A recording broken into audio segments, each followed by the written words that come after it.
Trump's alleged affairs a threat to his presidency? And will those claims distract from his agenda? It's actually an extraordinary cultural moment that a porn star is more credible than the President of the United States when it comes to these matters. And I don't think it's even close.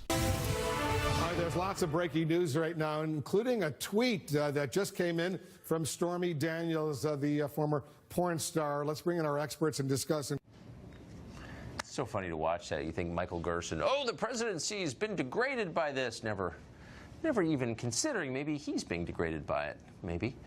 Press all over the Stormy Daniels story. It is the only thing that matters in a country where there are a lot of things going on. California's basically seceding from the Union. 60,000 people died of opioid OD last year. Possible war with North Korea. Maybe a recession on the horizon. Nope. Stormy Daniels, all that matters. Britt Hume is Fox's senior political analyst. Is Stormy Daniels the only story that matters to him? We invited him on tonight to ask.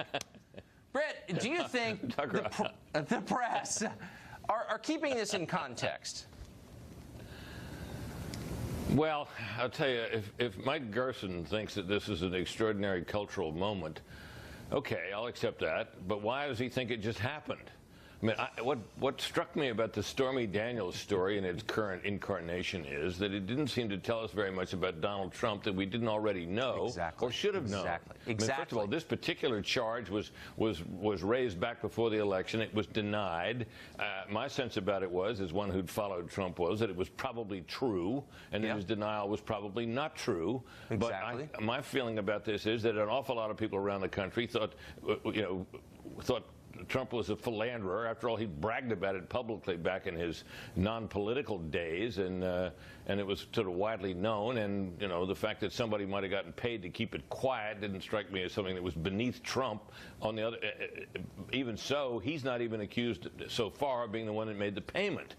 So my sense about this was that it was kind of baked in the cake. People knew what kind of a rascal he was when it came to this sort of stuff, a certified philanderer and lover of flashy women, and didn't tell him anything they didn't already know.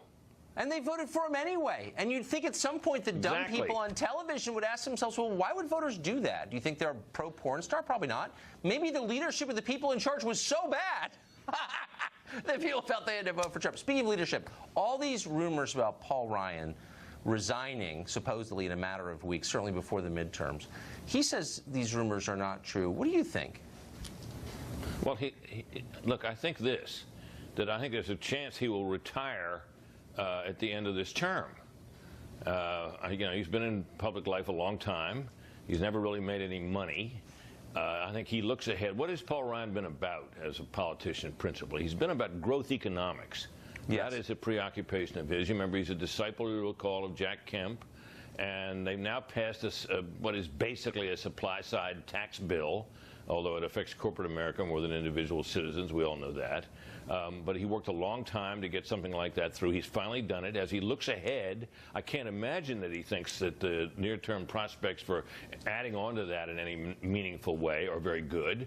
And he's likely to have a smaller majority in the House. He's had a very hard time corralling his somewhat balky caucus to follow the leaders on a number of things. So he may well have had enough, and I wouldn't blame him if he had. He's a good man. It would be a loss, in my opinion, but I think it's distinctly possible. Do you think that he would be replaced by someone who's more sympathetic to Trump's ideological agenda, to the extent he has an ideological agenda, but on immigration, for example? Would the party change? Well, I don't know. I mean, I really don't. I haven't really taken a census of the views of his potential likely successors. I'm sure someone from the Freedom Caucus will run, and will run as basically a Trumpian. Steve Scalise would be a candidate. He's wildly popular. I think he's pretty wildly popular throughout the House. It doesn't mean any Democrats would vote for him, but he's very well liked. The president is known to like Kevin McCarthy, who's the leader. But remember, he ran the last time when Paul Ryan won. He ran his flag up the pole, and not enough people saluted.